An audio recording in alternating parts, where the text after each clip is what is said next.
Ini adalah perairan paling misterius di bumi. Tidak bisa ditemukan sama sekali di peta. Selama ratusan tahun, tak ada yang bisa menjelaskan lokasi pastinya. Tapi kita semua pernah mendengar kisah tentangnya. Inilah segitiga Bermuda yang legendaris.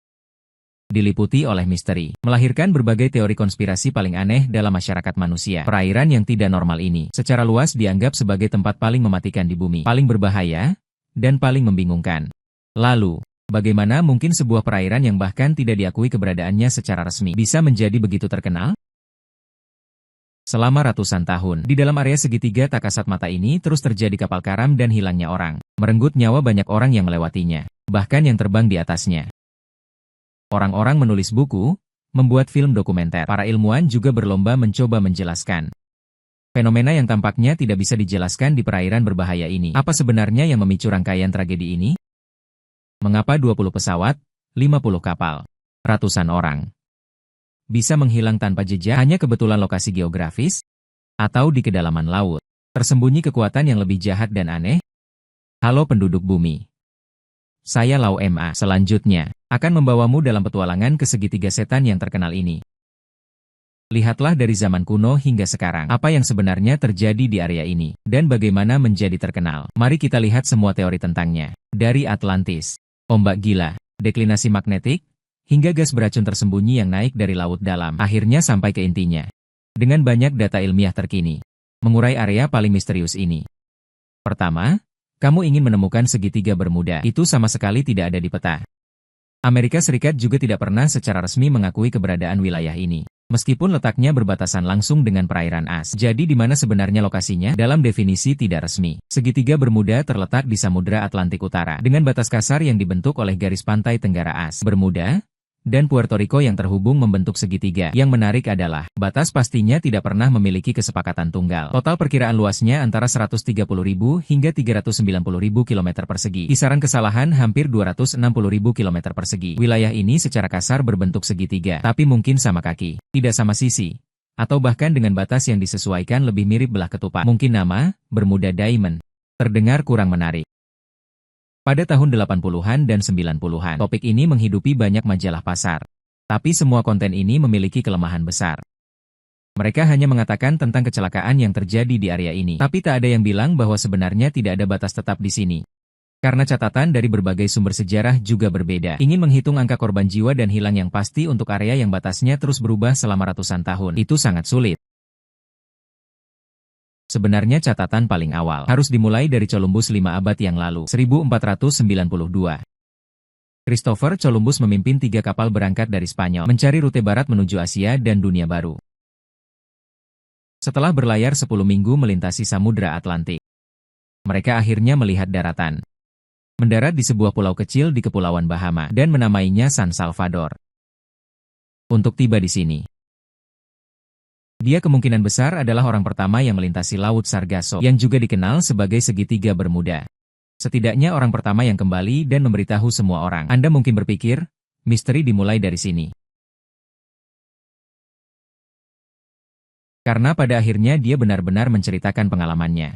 Tak lama setelah kematiannya, catatan pelayaran yang dikumpulkan dalam bentuk buku diterjemahkan. Waktu pertama kali menunjukkan anomali adalah September 1492. Catatan Columbus menunjukkan ada sesuatu yang memengaruhi kompasnya. Saat malam tiba, kompas menyimpang ke barat laut. 201. Pagi hari, sedikit menyimpang ke timur laut. Beberapa hari kemudian, dia mencatat ombak besar menghempas di laut. Yang paling aneh adalah, dia menggambarkan melihat cahaya di cakrawala, seperti nyala lilin. Sangat redup sampai tidak bisa dipastikan apakah itu daratan. Sepotong kecil nyala lilin turun naik, selama beberapa detik, seolah mengisyaratkan ada daratan di depan. Bayangkan. Bagaimana perasaan mendengar hal-hal ini 500 tahun yang lalu, saat Amerika belum benar-benar ditemukan. Sebagian besar peta dunia masih menunjukkan belum dijelajahi, legenda dan teka-teki. Sangat menarik bagi orang-orang pada masa itu. Hingga awal abad ke-17, sebuah kapal Inggris bernama Sea Venture berangkat untuk menyuplai koloni Jamestown yang terancam punah. Di dekat kepulauan Bermuda yang tidak berpenghuni, armada kapal diterjang badai, kapal hancur, awak kapal terdampar di pulau terpencil. Peristiwa ini sendiri sebenarnya tidak terlalu misterius, tetapi ketika pelaut yang putus asa merangkul reruntuhan kapal yang pernah mereka banggakan, sulit untuk tidak terpikir pada peristiwa aneh yang telah terjadi di wilayah ini. Orang percaya bahwa kecelakaan laut inilah menginspirasi Shakespeare menulis The Tempest. Dalam drama ia menyebut Bermuda sebagai tempat terkutuk, penuh dengan malapetaka. Bermuda, karenanya menjadi terkenal dalam semalam di antara semua pertemuan paling aneh. Terjadi pada Mei 1881. Legenda mengatakan sebuah kapal kargo, Ellen Austin, dari Liverpool menuju New York, membawa penumpang yang berharap berimigrasi ke Amerika, menemukan kapal hantu di segitiga Bermuda. Kapten mengambil jalan pintas, berlayar masuk ke Laut Sargasso yang sering badai, yang merupakan lokasi segitiga Bermuda. Tepat di sini, mereka menemukan kapal layar yang sunyi secara menyeramkan. Tidak ada seorang pun di kapal, tapi anehnya, kapal dipenuhi harta benda, hampir seperti umpan, menunggu ditemukan orang. Awak kapal Austin terpancing. Untuk menyelamatkan kapal dan kargo itu, mereka memutuskan membawa kapal bersama ke New York dan mengirim beberapa awak paling berani. Bersiap kembali dengan 2 kapal. Namun, saat mereka terus melintasi Laut Sargasso, dihantam badai besar. Angin kencang dan gelombang berbahaya memisahkan kedua kapal. Austin kehilangan jejak kapal hantu yang sudah dinaiki awaknya. Setelah cuaca akhirnya cerah, para pelaut yang selamat mulai mencari rekan-rekan mereka. Kapten Griffin menemukan kapal itu, berseru kepada para awak, namun tidak ada respon sama sekali. Keheningan aneh kembali menyelimuti kapal lain. Beberapa awak naik untuk memeriksa. Tidak ada tanda-tanda kehidupan di kapal. Rekan mereka menghilang tanpa jejak, lenyap tak berbekas. Tapi Kapten Griffin tidak menyerah. Memerintahkan lagi untuk mengirim kelompok kedua awak naik ke kapal hantu tak bernama ini, berlayar menuju New York. Selama beberapa malam berturut-turut, mereka tampaknya baik-baik saja. 2 kapal bergerak menuju tujuan. Tetapi ketika kabut tebal menyelimuti permukaan laut, keberuntungan mereka habis. Kapal Austin berhenti menunggu kabut menghilang. Kembali kehilangan kontak dengan kapal tak bernama itu. Semua orang hampir menunggu dalam kebingungan. Hanya tersisa suara papan berderit dan ombak yang perlahan menepi haluan kapal. Setelah kabut menghilang, kapal hantu benar-benar lenyap. Bersama semua awak dan harta karun, tidak pernah terlihat lagi sejak saat itu. Ini memang cerita yang bagus, tapi apakah itu benar-benar terjadi? Dapat dikonfirmasi. 1881. Secara historis memang ada Ellen Austin yang berlayar antara Liverpool dan New York 1881. 490. 22.427 XLKC. Bo. Tapi catatan Lloyd's Register of London membuktikan 140. WiMAX 180 Thomas Nirista. No. 490. 22.487. XLKC. Bo. Pelayaran tahun 1881 itu berlangsung tanpa insiden apapun. Pencarian dan penyelamatan besar-besaran juga tidak menemukan bangkai kapal. Belum selesai, tahun 1941, 2 kapal saudari Cyclops juga menghilang tanpa jejak di rute yang hampir sama. Sebuah kutipan dari Santa Fe Magazine tahun 1920 menggambarkannya demikian, dia menghilang. Seolah disambar makhluk raksasa dari laut. Diseret bersama awak kapal ke kedalaman laut. 0001. Yang paling aneh adalah 0803. Sepanjang rute yang dilalui Cyclops, tidak ada satu kapal pun yang menerima sinyal darurat nirkabelnya. Bertahun-tahun kemudian, tragedi kembali terjadi di perairan yang sama, memperkuat anggapan bahwa ada hal aneh sedang terjadi. Desember 1945, 5 pesawat pembom torpedo TBM Avenger milik AS membawa 14 awak terbang dari Bandara Fort Lauderdale, melaksanakan latihan pengeboman di perairan sekitarnya. Menara kontrol meminta tolong melalui radio. Kami tidak dapat menentukan lokasi kami. 20 menit kemudian, setelah menyerahkan komando kepada pemimpin baru tanpa alasan yang jelas, penerbangan 19 meninggalkan pesan terakhir. Sepertinya kami memasuki area perairan putih. Benar-benar tersesat. 5 pesawat terbang tanpa arah. Sampai bahan bakar habis, terpaksa mendarat darurat di laut. Hari yang sama, sebuah pesawat penyelamat bersama 13 awak kapal juga ikut hilang.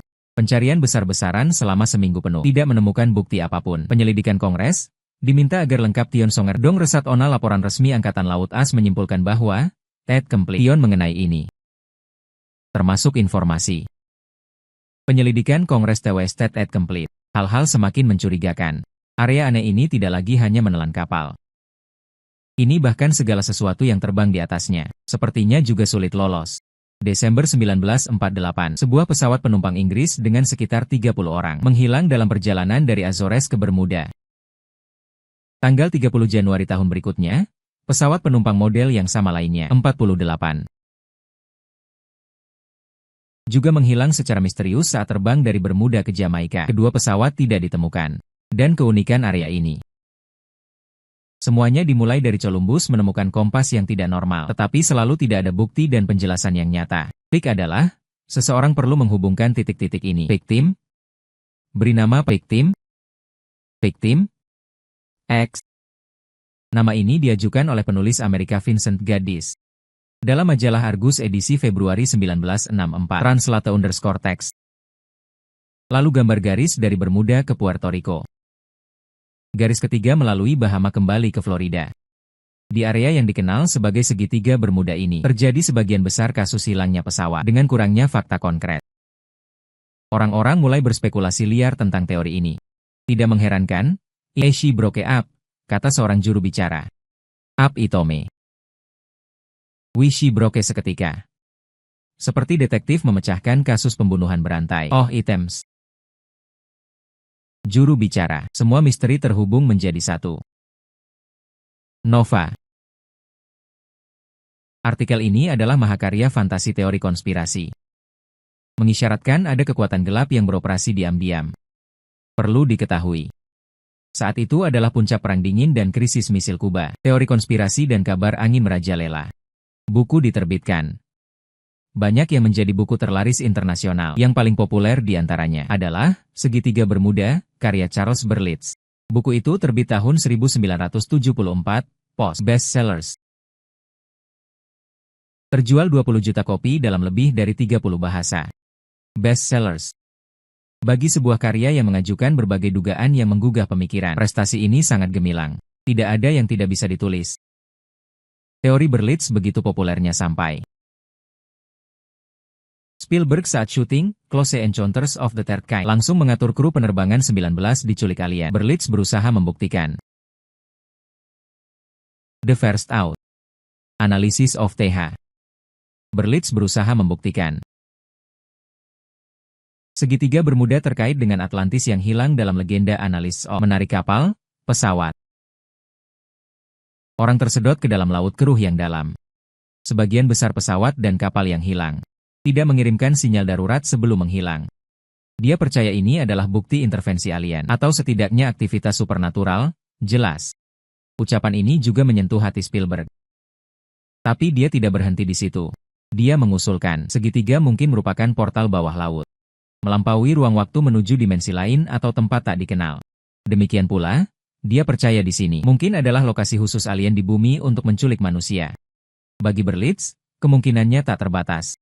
Semakin aneh semakin baik, meskipun metode penelitiannya diragukan secara serius. Namun meraih sesuatu yang mungkin belum kita ketahui semua jawabannya, tetap menarik perhatian.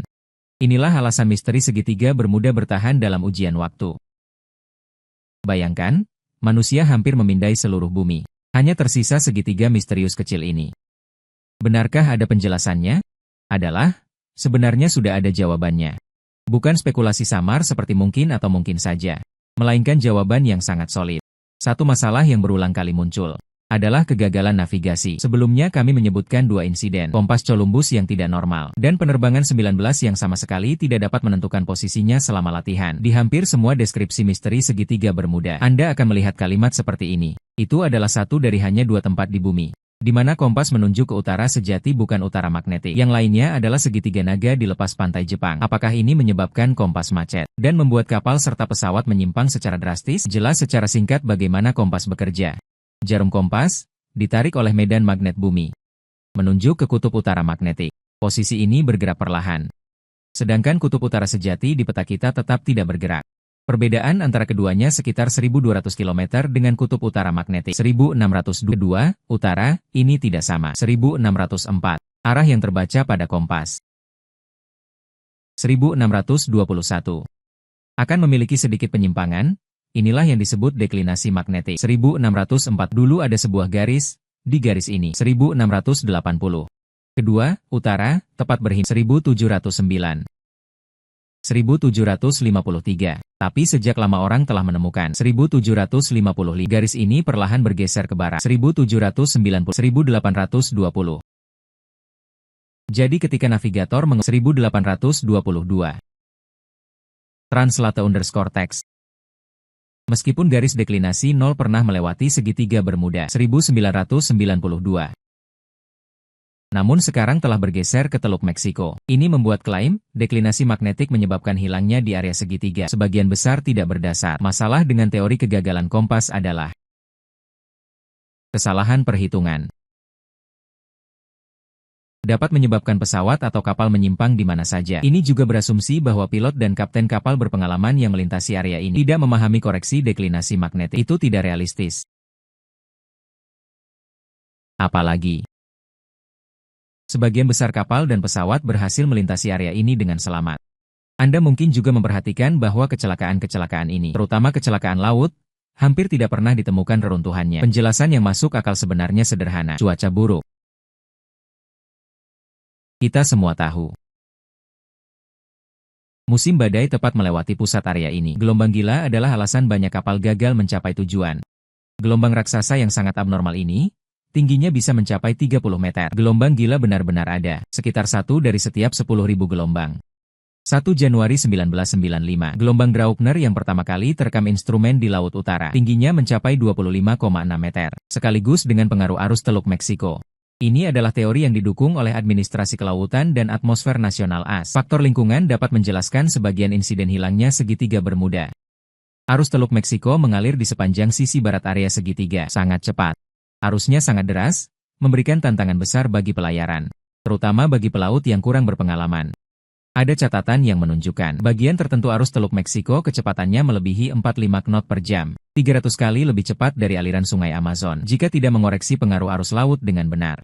Cukup untuk mendorong pelaut melenceng ratusan kilometer. Ia juga dapat dengan cepat menghapus jejak bencana apapun. Sebuah teori ilmiah yang semakin populer dan sebenarnya cukup baru. Berkisar sekitar metana. Kebanyakan kita mengenalnya sebagai gas rumah kaca kuat dari ternak. Tapi metana dalam jumlah besar terperangkap dalam sedimen dasar laut. Tahun 2016, peneliti dari Universitas Arktik Norwegia menemukan kawah raksasa di lepas pantai negara itu yang terlebar mencapai 800 meter dalam 150 meter. Mereka berpendapat kawah-kawah ini terbentuk dari pelepasan eksplosif metana yang terperangkap dalam sedimen dasar laut. Seperti gelembung sendawa kematian raksasa yang menyembur ke atas. Meskipun peneliti dengan jelas menyatakan tidak mengklaim hubungan dengan segitiga Bermuda. Tapi ilmuwan lain termasuk ilmuwan Rusia Igor Yaltsov secara sukarela menghubungkan keduanya. Tentu saja, banyak media pun berlomba-lomba memburu teori ini. Menurut kami, ini mungkin saja, tapi kemungkinannya sangat kecil, tidak mungkin menjadi penyebab utama. Metana, geomagnetik, sistem badai Karibia sangat jelas. Area ini bisa sangat berbahaya bagi pesawat dan kapal. Semua ini adalah penjelasan ilmiah yang masuk akal untuk misteri segitiga Bermuda. Tapi kenyataannya, penjelasan ilmiah ini tidak sama dengan membuktikan bahwa Bermuda lebih unik daripada tempat lain. Ketika Anda mengesampingkan majalah dan terminologi ilmiah, dan malah melihat data nyata kecelakaan penerbangan dan maritim selama beberapa dekade terakhir, lalu membandingkannya dengan wilayah lain di dunia, Anda akan menemukan cerita yang sama sekali berbeda, yaitu, tidak ada anomali. Dan itulah kebenarannya. Segitiga Bermuda, tidak ada yang tidak biasa terjadi. Bahkan tidak masuk dalam 10 perairan paling berbahaya di dunia. Basis data penelitian kecelakaan maritim dan polusi mencatat lebih dari 150.000 entry dari tahun 1982 hingga 2015. Sekitar 9.000 kecelakaan yang dapat dianalisis. Di antaranya, hanya 361 yang terjadi di wilayah segitiga Bermuda. Hanya 4%. Translate_text. Ini menunjukkan bahwa penyebab kecelakaan di segitiga Bermuda sangat sesuai dengan pola global. Tingkat kapal terbalik bahkan sedikit lebih rendah. Mungkin karena dekat dengan pelabuhan perdagangan utama. Kondisi laut biasanya lebih tenang. Yang lebih menarik, 1982 hingga 2015. Tidak ada laporan kecelakaan di segitiga Bermuda yang dikategorikan sebagai hilang. Data pelayaran hingga 2021 menunjukkan dalam pelayaran kapal global sepanjang tahun. Proporsi berbagai jenis kecelakaan adalah 1,8%, juga termasuk hilang secara misterius. Dari 8.634 kapal yang melintasi segitiga Bermuda, hanya terjadi 2 kecelakaan seperti itu, 50,02%. Sedangkan risiko hilang di segitiga Bermuda sebenarnya 90 kali lebih rendah dari rata-rata global. Lloyd's of London dan penjaga pantai AS sama-sama mengonfirmasi proporsi kapal hilang di segitiga Bermuda. Secara statistik konsisten 2014, 2015216. 2017, 10 tahun terakhir. 2022-2020-2021, 2023, 2014215. Kerugian pengiriman global tahunan turun 70%. 2022, 2023, 2014, 2015, 2016, 2017, 2018, 2019, 2020, 2021-2022-2023. Area sekitar segitiga Bermuda sama sekali tidak masuk peringkat dalam statistik kecelakaan 10 tahun terakhir. Laut Cina Selatan, Semenanjung Indochina. Satu-satunya kecelakaan pesawat komersial yang tercatat disebabkan oleh kesalahan keputusan pilot dalam cuaca buruk. Sejak tahun 1965, hanya satu kecelakaan udara yang terjadi di atas Bermuda. Sebuah penerbangan JetBlue mengalami turbulensi hebat, mengakibatkan satu orang terluka. Dalam peristiwa terkenal penerbangan 19, rekaman audio menunjukkan pilot pemimpin Letnan Taylor menganggap kompasnya rusak dan dirinya berada di atas Florida Keys. Namun analisis petugas darat kemudian menunjukkan ia sebenarnya berada di tenggara sebuah pulau di Bahama. Alih-alih terbang ke barat kembali ke Florida, ia justru terus melanjutkan ke timur, semakin jauh ke dalam Samudra Atlantik. Dengan kata lain, dia benar-benar tersesat di dalam segitiga. Kepulauan Bermuda rata-rata mengalami siklon tropis kuat setiap 6-7 tahun. Sementara sistem cuaca yang lebih kecil berpengaruh lebih sering. Bahkan hingga tahun 2026, kita dapat melacak prediksi, simulasi, amati dan antisipasi badai lebih awal. Mereka tetap menyebabkan kerusakan besar. Kamu bisa bayangkan, di era tanpa teknologi saat ini, akan seperti apa jadinya. Jadi, cerita selalu lebih menarik daripada kebenaran. Kesimpulannya mengecewakan. Segitiga Bermuda, benar-benar tidak ada yang istimewa. Tidak bisa dipungkiri, itu adalah salah satu wilayah dengan cuaca terburuk di bumi. Karena itu, beberapa kecelakaan terjadi selama berabad-abad. Tidak mengherankan, tapi dari sudut pandang statistik, risiko melintasi segitiga Bermuda tidak lebih tinggi daripada tempat lain, hanya itu saja. Jadi, maaf ya alien, dan lorong waktu D. Terakhir tanya kamu satu pertanyaan, jika kamu pergi ke segitiga Bermuda, akan menyelam ke bawah untuk melihat? Selamat datang berdiskusi di kolom komentar. Saya Lau MA, sampai jumpa di alam semesta berikutnya.